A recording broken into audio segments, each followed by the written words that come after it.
Alright, and welcome back. In this lecture we are going to look at position relative in CSS. And if you will not know all the positions, you have to equip yourself with the understanding of position relative, because without that one you find it very difficult when trying to manipulate elements on your screen. Okay, so this is a very important lecture that you never want to mix. All right, so let me go back to what we have. Okay, so previously we commented this one out. Let's uncomment it and go back to the browser to see the changes. Okay, so we have our weight 500 and then the background orange. Okay, we have it. I will create another let me create another element. Okay, so I'll create another element and I'll put this one inside. So a div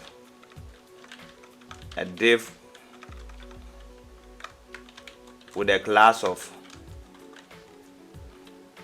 parent.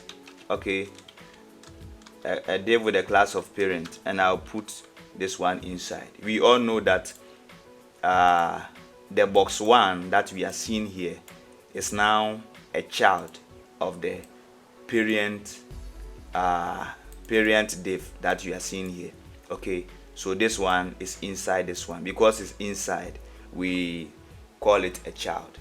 Okay, and because it is being contained in this div class, div with a class parent, the div with a class parent is seen as the parent. Okay, so watch this. We will now come here and select. We have selected the box. Let me select the parent. So parent. All right, so parent is simply this element. Let me give the parent a width of 500 pixels and then a height of also 500 pixels. I'll give it a background of okay, this is happening because I did not put semicolon here. So I'll give it a background of, let me say, background of gray. Okay, let's give it a background of gray. We go back to the browser to refresh, and this is what we have. Okay, so the parent is the gray you are seeing, and then the box 1 is the child, right? This is the box 1, the child, and this is the parent. Okay, so what the position relative does is, as for the position relatives, is it defines a boundary for the child element. Okay, it shows the child element its boundary, so you can give it a top, a left, a bottom of whatever value you want, but it will make sure that instead of it moving to anywhere you want, it will move to wherever you specified. Let's go back to the browser to see it in action so that we understand it perfectly. All right, so what I would do is, we are now in our browser and we are seeing it in action here. We select the parent. Every day or always, the position relative is applied to parent and not child. You always have to specify position relative to the parent of your element, not the child. Okay, so we have specified it now to the parent. Okay, now we will come back here and give it back the position of absolute. Okay, we will give it back the position of absolute. We will give it back the position of absolute. Okay, and at the moment when we give position of absolute, nothing is happening because we have not specified the top left properties. So let me come and give it a bottom of 0, and we all know that giving it a bottom of 0 will bring it here. But look at what happens. Refresh. You see that now our element has moved. Okay, and it's now at the bottom of the parent. Okay, look at something. If we come to the parent and we remove the position relative here and we go to the browser to refresh, we'll see that now, instead of it sitting right inside the parent, which is having the gray background, it is now sitting at the position 0 of the main screen. Okay, so let me shorten this so that we can see it clearly. I'll make it, I'll give it a height of 400 pixels instead of the 500 and refresh, and you see this is happening. Okay, so under normal circumstance it was supposed to sit right at the bottom of the parent, okay, but now we see it out of the parent, and this is happening simply because the position is not specifying, or the parent is not specifying or giving the boundary to the child. Okay, when we give position relative to parent, we tell the parent that, oh, you parent, this is the defined area for your children. Do not make sure that your children will get anywhere, will get out of it. All right, that is how the position relative is. It is always specified to the parent of our element. So now that we have specified the position of we have taken out the position of relative, we can see that now the child is coming out. Okay, it is coming out of its house, but the moment we come back to give it the position of relative, we go to the browser and we refresh, and we see that now the child is now in his house. Okay, the child is now sitting in his parent. All right, so that is how it is. The position relative just gives a boundary.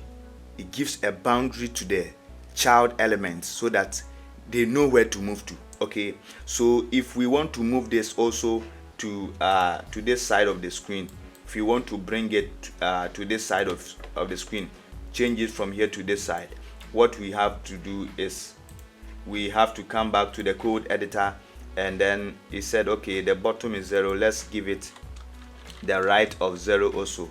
So when we give it the right of 0, that means the chain that is holding this guy here, or the margin here, is broken into pieces so that there's no margin left for the guy to take. So refresh, and we see it sitting at the bottom right of the parent. All right, look at what happens the moment I comment the position relative, or the moment we take it out from the parent. We refresh and we see that instead of it sitting in the parent, it's now getting outside of the parent. Hello, I hope you are with me.